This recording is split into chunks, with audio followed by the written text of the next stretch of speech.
I'm so sorry to cut you off, but the people who are leaving those comments, I always ask myself, don't you have something better to do? Exactly. You could have done something productive in those 30 You seconds, would and choose you're this leaving hate time. comments. Exactly. Why would you choose this time to just that's a lot of energy to put out there. Why are you just hating? Hi, I'm Anthony, And I'm Jeffrey, and welcome to So, What's Trending? the bi-weekly podcast that brings The sass, the spicy, and the serious to lifestyle and entertainment news.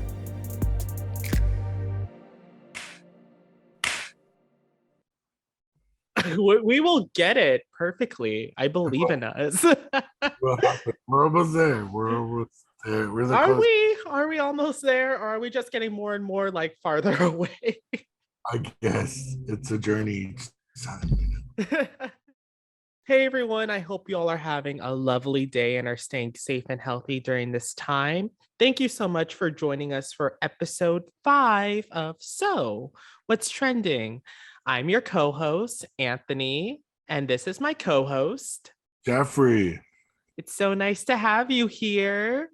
It is still crazy in the world, to say the Uh, least. um, beyond emotional distress is a bonding tool now. Everybody's going through something. We wish the best for everybody. And, hopefully this podcast can bring some positive energy into that. Some laughter, some winks, some flirtation, whatever it is. Flirtation. Yeah. Interesting. How are you, Jeff? How has life been since we last talked? I feel consistent. I feel like it's still crazy, for whatever everything's going out there, but pretty much the same, trying to stay an artist, trying to stay a talker and a host, and just trying to really move forward, stay with my people. And how about you? It's been pretty It's been just pretty consistent, like you said. Like, I just been working. I do have exciting news, though. So, for all of you who don't know, I'm currently in the process of rebranding my social media. So, not only am I rebranding at Matchmaker Anthony, which I'm no longer at Matchmaker Anthony, I have changed my username. So, be on the lookout for that towards the end of the episode. I'm also changing my blog. Long story short, I do want to make it more personally me. I feel like the blog doesn't represent me as a person. And it's important when you have a blog that it represents you. And the fact that it doesn't represent me, it does say a lot. So I'm currently in the rebranding process, the beginning stages. I'm nowhere near completion. I haven't even started yet. But hopefully, in a few months' time, I will be set and ready to go. It's going to be a lot of work, but it's going to be worth it. So, we are so excited for today's episode as we have a lot to talk about, don't we, Jeff? A lot, but you know what? I think these are topics that not only were kind of trending, but maybe in the surface of, and I think I'm happy that we have this platform because we get to choose. We and Anthony get to choose this, so you guys can discuss these important issues however much you want to and see if you guys agree with us or not. So I'm really excited I about think this. we were actually talking a few days ago, Jeff, and you said that you had a friend who listened to last episode and they were like, Yes. oh, I didn't even know like these things were Yes. trending, right? Exactly. I mean, it was a compliment to both of us, and yeah, she basically said I didn't even know some of this stuff, or if she knew the situation, she's like, "Well, I never thought about that question, or thought about it being thought that way," and so that's why we have podcasts, and that's why we're here to add a new light to stuff. We love this job, and we give you nothing but our honest truth and our honesty, um, and we're as vulnerable as can be. Absolutely. So, we're just going to go ahead and get started with our first segment. So, what's trending? In this segment, we basically talk about what's trending and report back to you with our unpopular opinions. So, that being said, Jeff, let me ask you the big old question. So, what's trending? My favorite question, my friend. Sticks and stones will break my bones, but words will definitely scar me. This past week, Inside Edition and other entertainment news outlets report on Lizzo's emotional confession of being bombarded by online trolls who are judging her most recent music video release, Rumors, which also co-stars rap star Cardi B. In a tearful TikTok message, Lizzo says, "It's fat phobic, it's racist, and it's hurtful. And if you don't like my music, cool. But a lot of people don't like me because of the way I look." She also goes to explain many other things of what people have been judging her about. And basically, it ends up being just because I'm confident and just because I believe in the things I'm preaching or voicing doesn't mean I don't have feelings. Her fellow friend and co-star to the song, of course, Rumors, comes to her defense and now really retweeted tweet with the video. She says, "When you stand up for yourself, they claim you're problematic and sensitive. When they don't tear you apart until you are crying like this. Whether you're skinny, big, plastic, they're always trying to put their insecurities on you. Remember, these are nerds looking at the popular table." My first question would definitely be, what do you think? And my follow up would be, have you ever been in this situation? So, first of all, fat shaming is probably the lowest thing that is the lowest of low. Like, literally, when I see Lizzo, the first thing that I think when I see Lizzo is confidence. Oh my God, I wish I had her confidence. Are you kidding me? And oh my God, she is so talented. Like, I'm just going to say this like straightforward. I love your song Juice. I love what's that one song? Feeling Good as Hell. I don't know what's the Yeah, good. title. Yes, I don't know if it's called Good as Hell or it Feeling is. Good as Hell, but It's I called, love it. It's songs that I just want to blast in my apartment and literally just sing along to.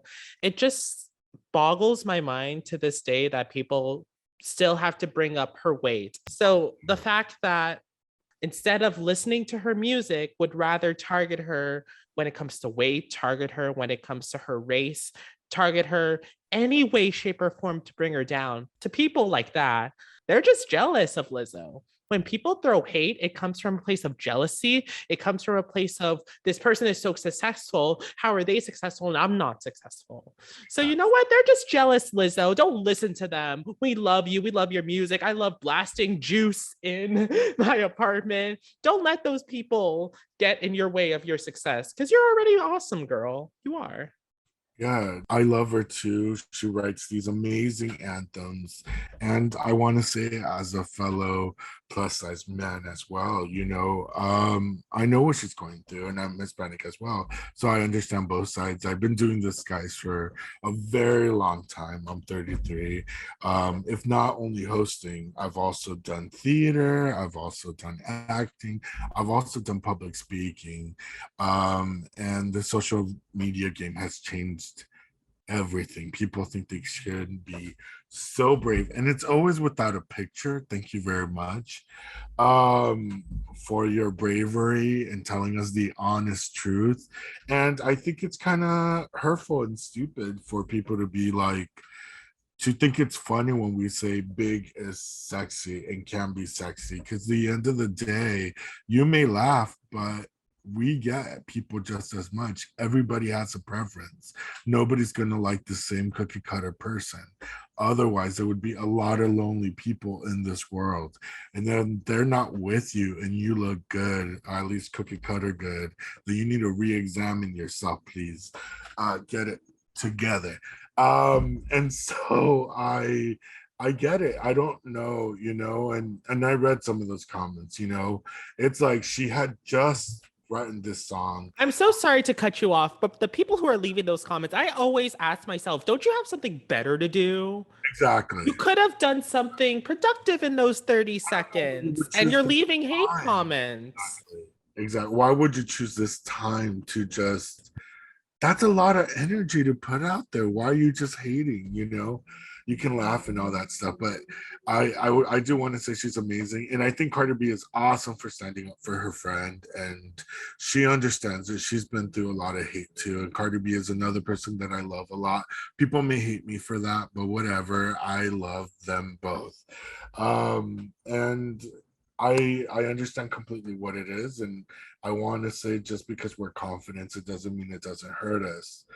But at the end of the day, words can definitely hurt, and I hope people take this much. I mean, you're always gonna have haters, and like you say, you're projecting jealousy, in some sort of way. People may have laughed or whatever, but at the end of the day, they want something from your life, and they can't believe you're more successful being the way you are than and yeah.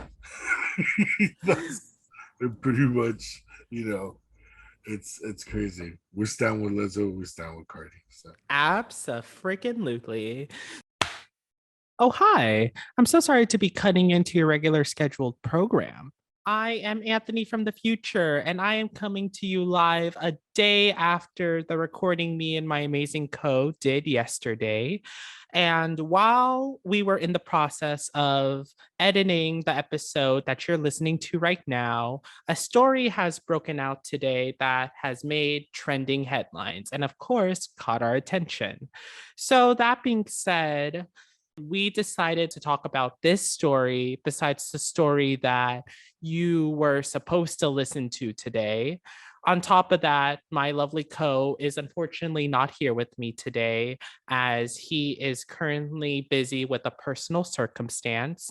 But that being said, he is here with us in spirit, and I actually have a quote from him regarding the trending story that is happening today of August 19th, Thursday. But for people who were interested in what we were originally going to talk about, please let us know if you would still like to listen, what that story was going to be. And my co and I will definitely talk about it, see if we will do something extra for the podcast or post it on our Insta story next week. Who knows? Well, you guys, it looks like OnlyFans is banning pornography from their platform.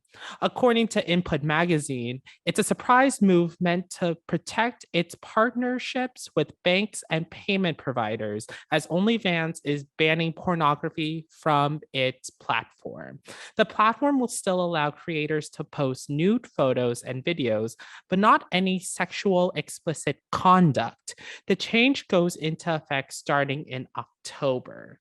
So, for people who don't know, OnlyFans is a content sharing platform based in London, England, and it's a website for creators to use to offer videos, photos, and even chance to chat one on one for a price. It's more popular known as a content sharing platform for the adult entertainment industry. And the statement reads, officially from OnlyFans, OnlyFans will prohibit the posting of any content containing sexually explicit conduct in order to ensure the long-term sustainability of the platform and to continue to host an inclusive community of creators and fans. We must evolve our content guidelines. Creators will continue to be allowed to post content containing nudity as long as it is consistent with our acceptable use policy. These changes are to comply with the requests of our banking partners and payout providers. We will be sharing more details in the coming days, and we will actively support and guide our creators through this change in content guidelines. So before I get into my opinion on what I think of this change, I am going to read the quote from my amazing co-host, Jeff.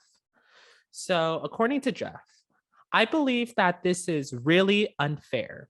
When a business is popular with what it's originally set up to do, then we can only look forward to that. OnlyFans was set for adult entertainment or not safe for work content, and that's what it should remain. People should have the freedom to choose their careers and have made careers off this site. Even though nudity is allowed and monitored, they are still harming adult entertainers' wallets. They have to make a living too. I feel that OnlyFans was harmed when celebrities started sharing an adult content. My well wishes go to the workers that have made that site their career. OnlyFans needs to get it together. These are the people that made the site. So, my opinion is that when you think of OnlyFans, I'm pretty sure there are individuals out there who don't know what it is. But for individuals who do know what OnlyFans is, the first thing that does come to mind is not safe for work content. And not only that, people who do have OnlyFans, I don't think people understand this is their main source of income. For some, this is another financial revenue. I think you are not only sabotaging your creators and the entertainers who made your website well known all over the world. I really do believe that if this does go into effect in October, there is going to be a huge financial shift. It's adding insult to injury when OnlyFans also added, and I quote, "We are dedicated to our community of 130 million users and over 2 million creators that have earned over 5 billion on our platform." If they can, they need to reinstate back to the policy that they always been to since day one. I believe that prohibiting the content is only going to sabotage the entertainers and the creators who are in the adult entertainment industry further. Like, let's be honest, like for some, like I said before, this is their main source of income. For some, this is another financial revenue. But I think you need to see the overall picture and understand that this is also how they make a living, but also this is what they love to do. They love to entertain in this specific industry. Like my co said, I really do wish the best in regards to what you decide to do if you are going to stay on the platform or go to another platform that is similar to OnlyFans. But I believe OnlyFans is truly sabotaging themselves. And if they don't overturn this decision, it's really just going to go downhill from here. So that's what we got to say. And that's the story we want to talk about. So, like I said before, you guys, if you are interested in the story we were originally supposed to talk about this episode, please let us know in the comments on our social medias, or please DM us at So What's Trending Podcast. And me and Michael will do something, whether that's an Instagram story or an Instagram post, or maybe doing a little extras on the So What's Trending Apple Podcasts or on YouTube, and we'll figure something out. Now, without further ado, I am going to forward you over to your original, regular, scheduled content. Well, yeah, but talking about new things coming around, and you know, in the brand new comics, in the comic world, DC is finally catching up with Marvel, and fans are both kind of torn. So, in the brand new comic, where Robin is usually a straight character, is now going to be written as a bisexual character in Batman Urban Legends. In this story is titled Some of Our Parts, which is part 3 of this saga. And so, since Marvel has been on the edge of like Storm being a lesbian and Loki on the show being non-binary, and it adds to a lot of representation in the LGBTQ community, Q plus, and so yeah, I mean, I think it's great. I think it's awesome. Let's be honest. I read some of those comments. I'm really like, I'm trying to deliver you guys the news without having my opinion first, because all I can think about, like, I don't know why it's such a big deal anymore. In the sense of, I don't want to downplay the LGBT community, whatever. I just mean, like, it's about time. And didn't we always suspect that? I don't know, but Robin is awesome, and I'm excited for him to have this new plot line, and it would be cool for someone to I'm glad DC is moving forward because Marvel has had diversity for a long time. So I think it's great. I've read some comments on social media though, and like I try to play devil's advocate and try to read on both sides of the spectrum. exactly. A lot of people are very happy that he's having the storyline, whereas a lot of people are just all like, he's just a superhero. Why does he have to be bisexual? Yeah. You know?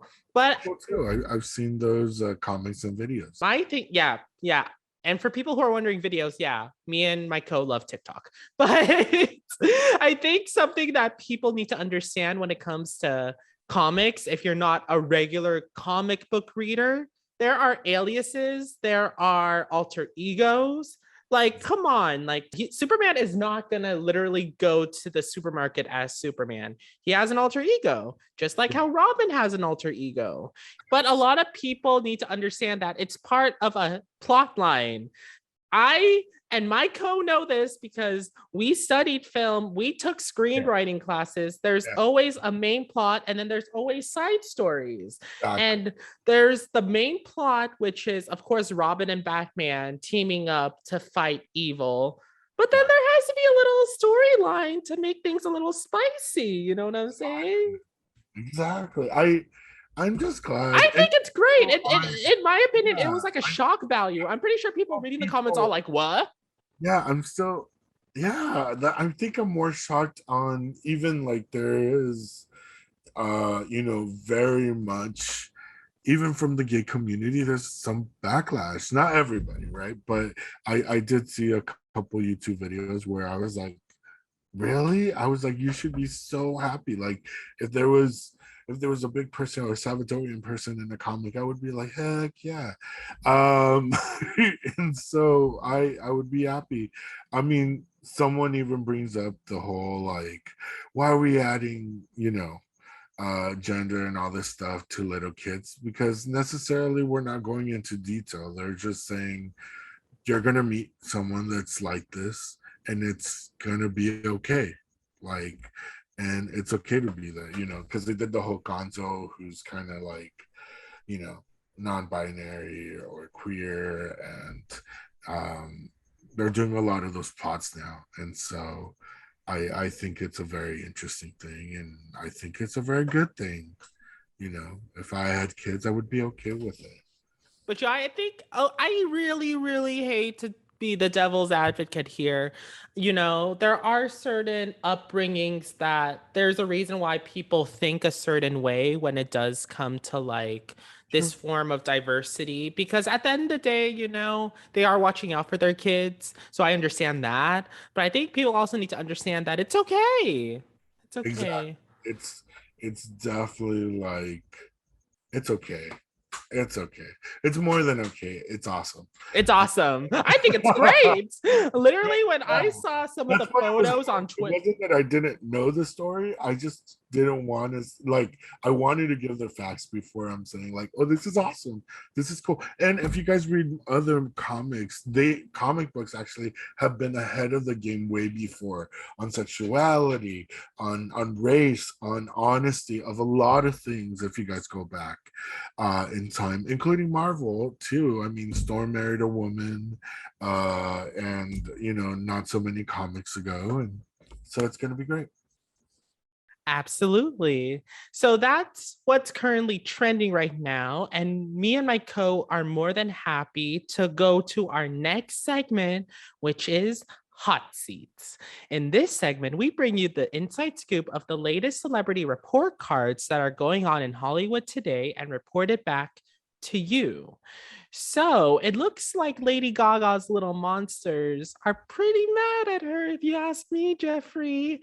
According to page 6, Lady Gaga's fans are furious after her former dog walker, Ryan Fisher, claimed he has been abandoned and unsupported since being shot while protecting the singer's puppies.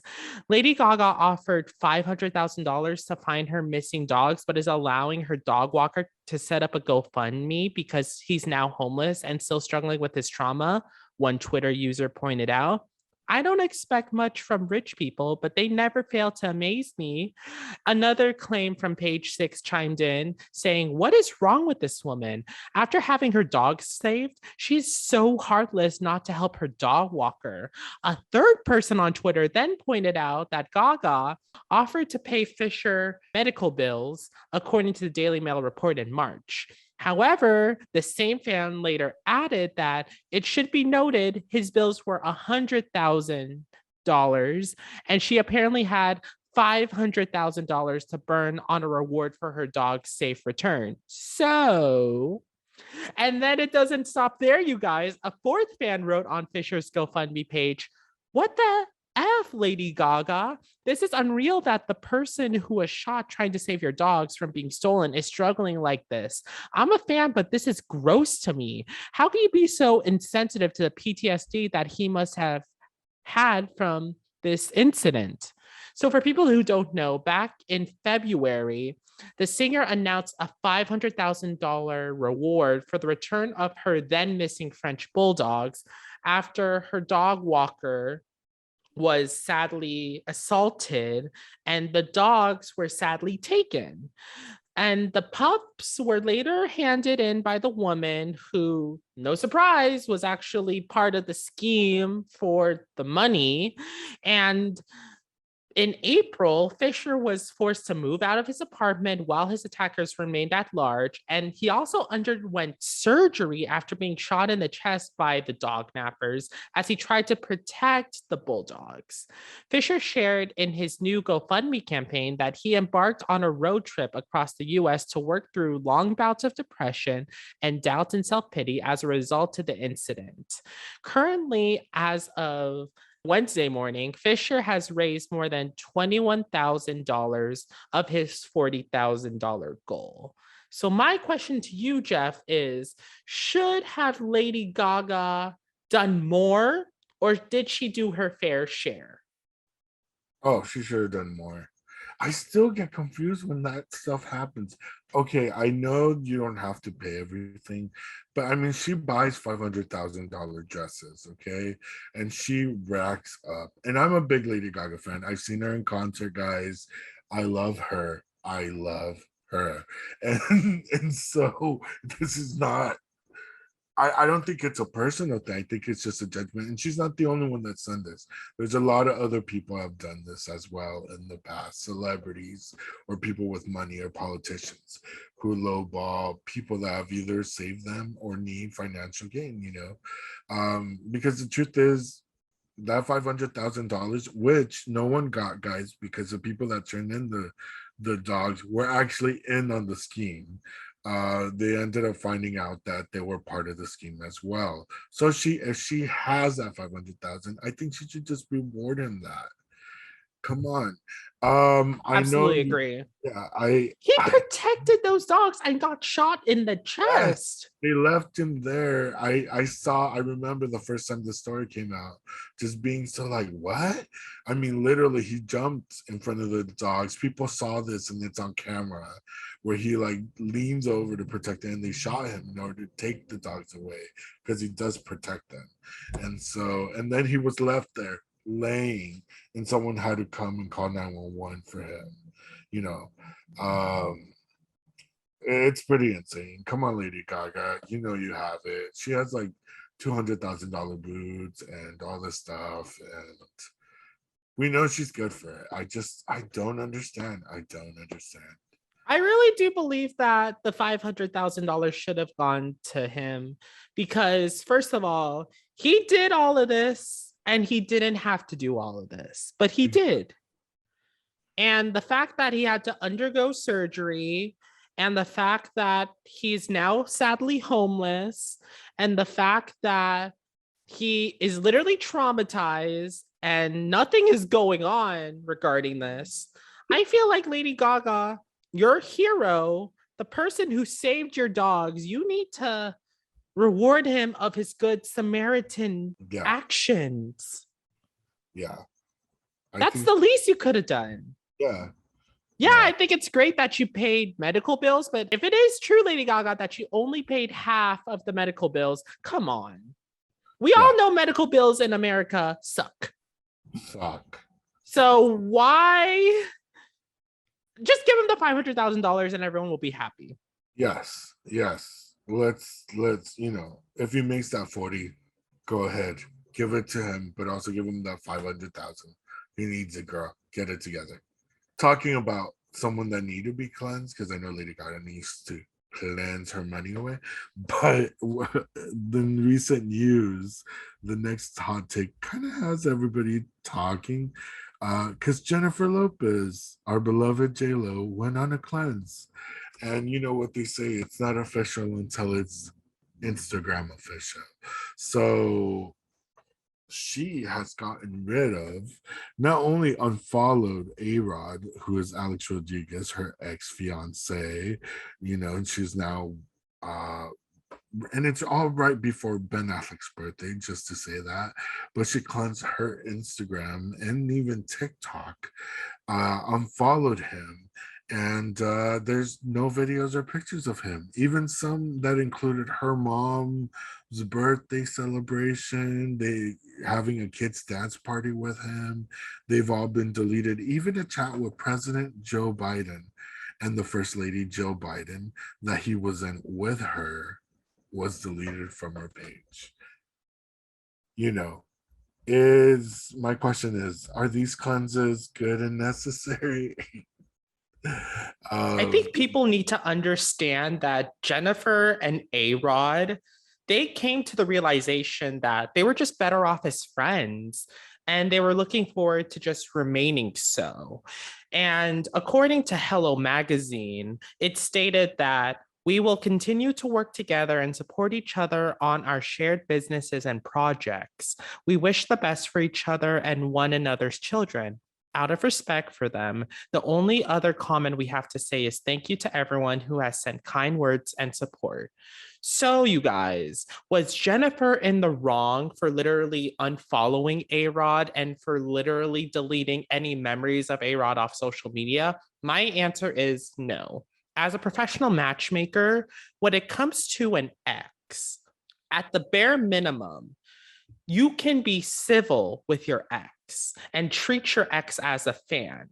So moving forward, you can have minimal action with them, but know in your heart that you do wish them the best and you do wish the best in their endeavors. Now, unless this relationship just went far to the right, then you have every right to block and you have every right to do anything to get them out of your life. But what Jennifer did, you guys, it's totally fine.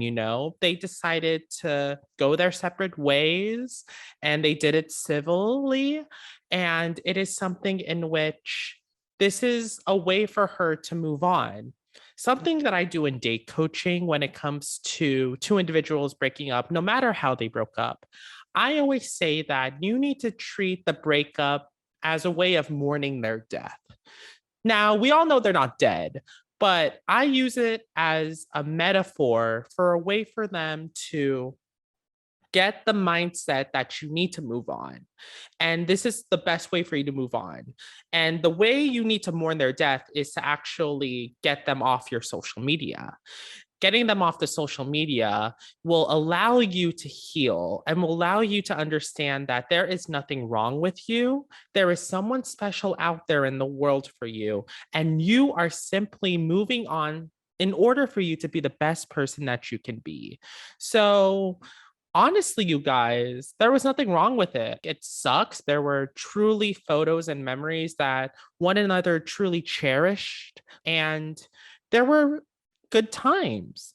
However, Jennifer is now in the mindset of being in the present. And that, you guys, is being with Ben.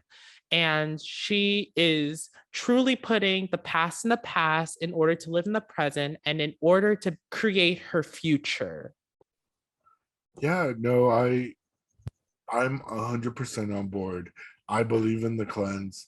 I believe in this because we have to let go completely. Why are we going to hold on to stuff? It's like Marie Kondo, right?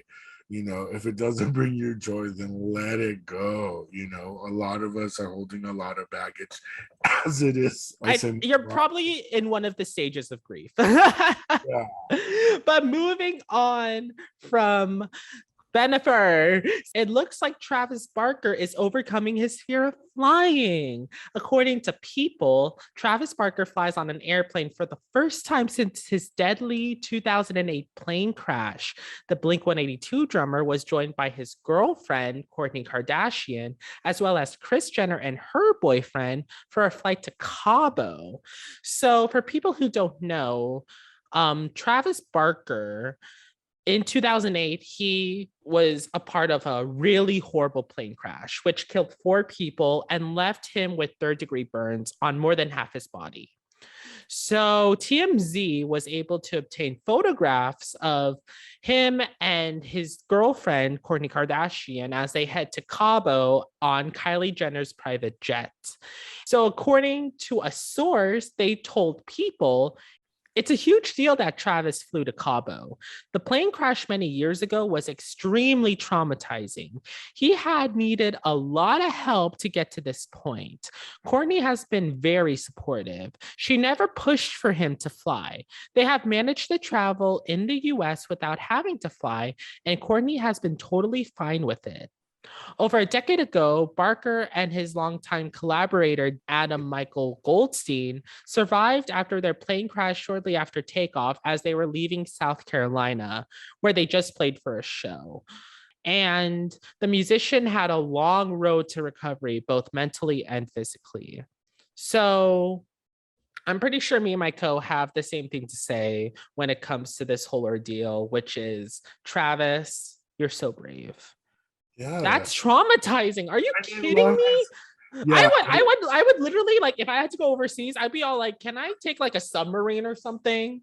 I love his answer. He says he did it for his kids to see that, you can face your fears. I would be traumatized. I mean, I He's don't so know. brave. So brave. Guys, 26 surgeries on this and like just burning fire. He talks about it. You guys should look those interviews up. I remember when it happened. It's a long time ago. For people who actually don't know, like, his fear of planes was like horrible. According to People, it went as far as like he couldn't even walk down the street without hearing an airplane. I was determined it was going to crash and I just didn't want to see it. So, like, it's a fear. It's also not only a fear, it's also a traumatic event that had occurred that affected him very mentally. And for him to literally go as far as going back on a plane, that's a lot. I think it's great that he also used this as a way of like showing his kids that, quoted, hey, I just flew here and then I flew home and everything was fine. I have to tell them because I almost left them. That's a perfect day. It's big. It's a big thing to overcome your fears and overcome something so traumatic. If you've been part of something so horrific, you can't move on from it. And thank you so much, Travis, for that. Absolutely. Moving on, we do have other cool news to report. Actually, it's a pretty awesome news. The Rihanna has now joined the Billionaire Club, guys. To Miss Oprah Winfrey, coming in at 1.7 billion. Sorry, $1.7 billion. She's now the richest and wealthiest female musician in the world. In the world, guys. And it also comes to her help to her non-music stuff. Not only did her music get her there, but things like her Fenty skincare and beauty line, and also Fenty X undergarments that she sells. And if you guys haven't tried her undergarment stuff, it's awesome. Try it. And the great thing about her is that she has like 40 shades of Fenty of makeup care. So she makes makeup for all kinds of women, men, whatever shades. And her undergarments go anywhere from like extra small all the way to like 4 or 5X. Let me tell you, I have some of those pieces that are for men, like robes and stuff she has. And those fashion shows, if you guys haven't seen them, they're so empowering. They're so awesome. And I hope everybody's buying from her. They're great quality, super affordable. Yeah, I even have boxes from her. Just not TMI, but I love her stuff. I love her stuff. I have satin robes. She sells them in different colors, and it's just so cool. Because if you're a person of my size, it's hard to find that stuff. That's not only affordable but feels trendy, and she sells that at every size. And she's a woman of color, which makes it so much more inspiring because a lot of us who are people of color or POCs feel like we can do it or at least come near it. And, we love you, Rihanna. We send much respect. And I'm so happy it's you up there, representing. She's an activist, she's everything. Absolutely. And for our final hot seats, it looks like things are not out of the woods just yet when it comes to Britney's conservatorship.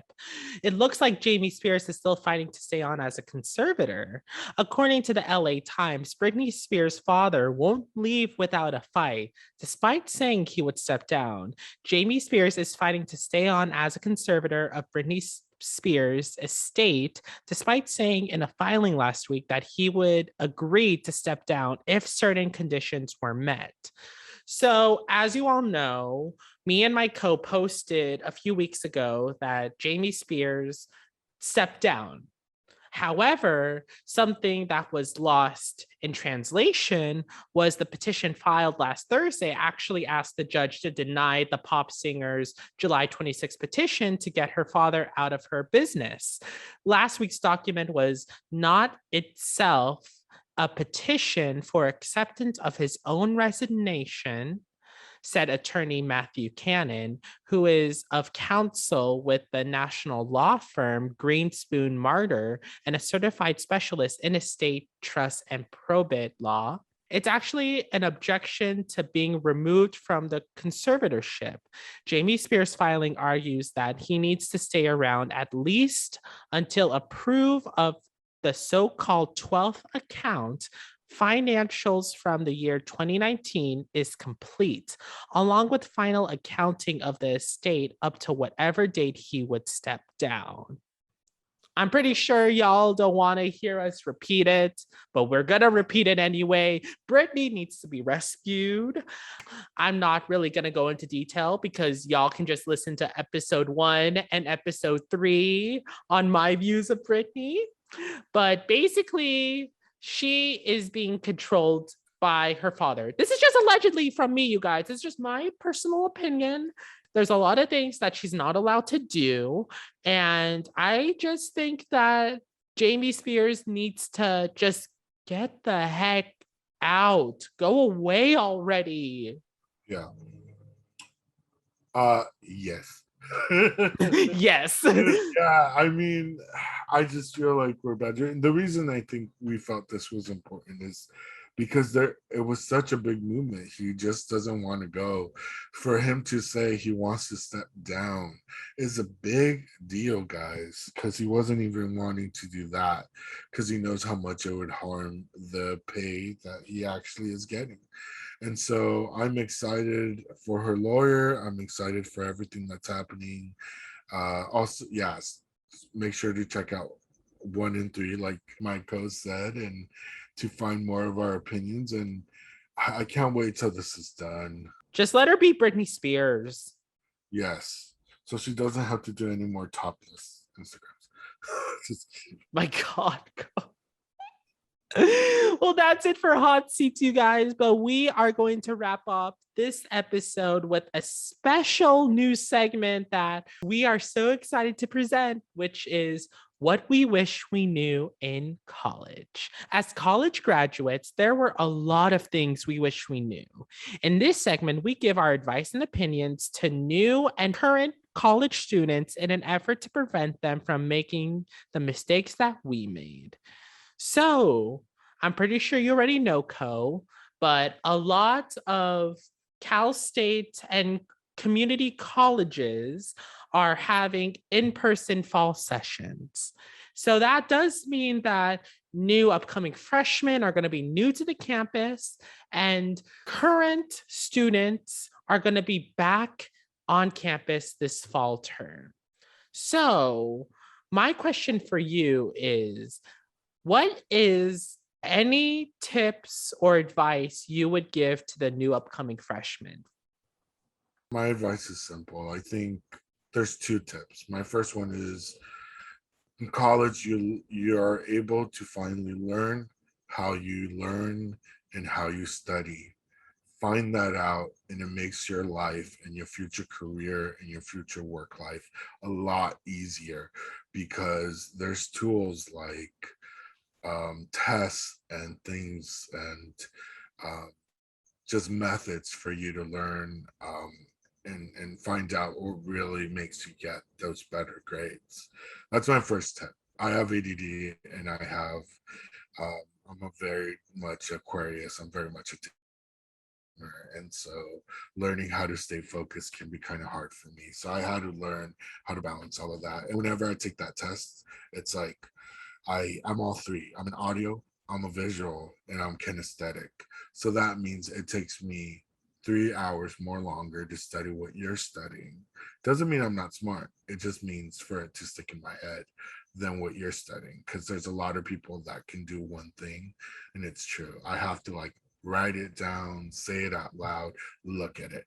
It's a long process. So do that. And then my second one is for those social bees that are out there, from my mistakes in the very past, because I went back to school. I graduated at 31. So, uh,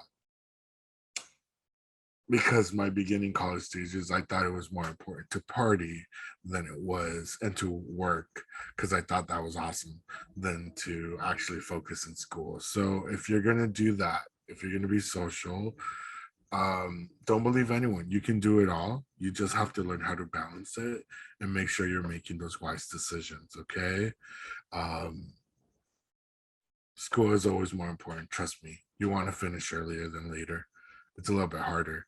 Doesn't mean you can't do it. It just means, so those are my two. And I guess my third would be like to accept everything, be open. There's clubs and things you never knew, and there's lessons that new teachers are going to teach you.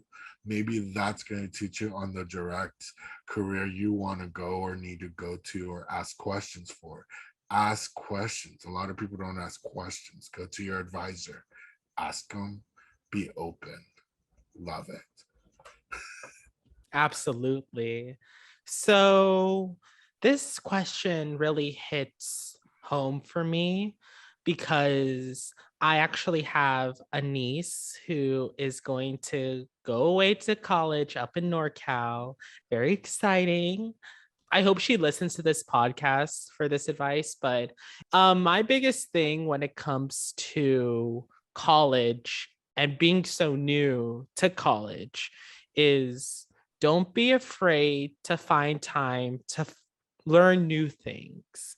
So, what I Yes. mean by that is, after you follow my co's advice, which is getting your priorities straight and finding out how you study and finishing the work that needs to be done, don't be afraid to explore. Yeah. I And that's think what I mean by ask questions and stuff. Be open, because college is the only place. it's so important for upcoming freshmen to understand that once you are out there in the world, and once you really get a hold of all the new experiences, you learn so much more culturally and worldly. And, like my co said before, it's very important for you to put your work, put your studies, and put your major first, put college first. But then once you get everything prioritized and straightened out, don't be afraid to explore the new city if you have decided to go away to somewhere new for college. Don't be afraid to do intramurals. Don't be afraid to go to downtown and check out the restaurants, check out the big events going on. If you're here in Southern California, don't be afraid to go to the beaches. I made the big mistake of after I would get work done, I would take a Saturday to just sleep in. And, that's great. But I always regretted some Saturdays in which I could have gone to the beach. Like what, you know what I'm saying? Like there were just a lot of things that I missed out. Even though, yes, like during my college time, I did end up doing the things I said, but I didn't do it as a freshman. I made that mistake and I did it later, which, like when you're in college, you have a lot of time to explore, but I feel like it's just so important to learn your surroundings and to have fun while you're in college, because you'll only be in college maybe once, twice, three times, but the twice is probably for your master's. The thrice is probably for your PhD. So when you're doing your undergrad, truly have fun for your first and second year. And then your third and fourth year, of course, you need to take it more seriously. But I made the mistake for my first year of not having a lot of fun, because I had a lot more fun my second year to fourth year. But if I were to compare my first year, I'm like, damn, I didn't actually do that much. No, I agree with everything you're saying. I think, and I love it because I think it's great advice. I also want to say, like, listen to your gut. If it tells you to do something, then do it. Try it out. If it tells you something feels wrong or bad, don't be afraid to say no.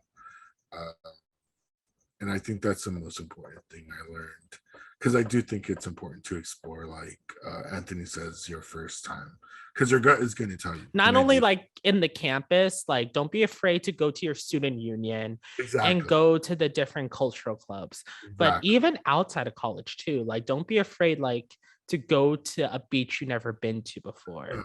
Never heard before, read a book, book signing you never would read normally, things like that. Like just don't be afraid. Yes. Because you have your second, third, fourth, maybe sometimes fifth or sixth year to take your major seriously. But the first year, you're really testing everything out. So test it out. So you guys, we are so happy and so honored that you have listened to us for episode 5 of So What's Trending. We are so grateful to have you during this time and for having you listen. Like I said before in the beginning of the episode, I have a new act.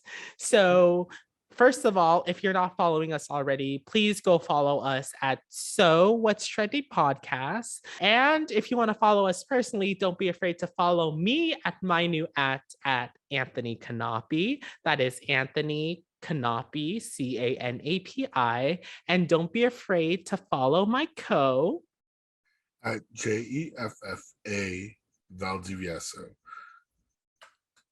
I would spell it, but it gets kind of long. It's a 10-letter last name. It's okay. Go to our So What's Trending things and you'll see my name there. And we welcome you guys with open arms to any critiques, as you guys have found out, to any awesome comments, amazing comments, welcoming, or questions that you guys may have. Thank you guys so much for being here with us today and having this episode 5. Woo-hoo.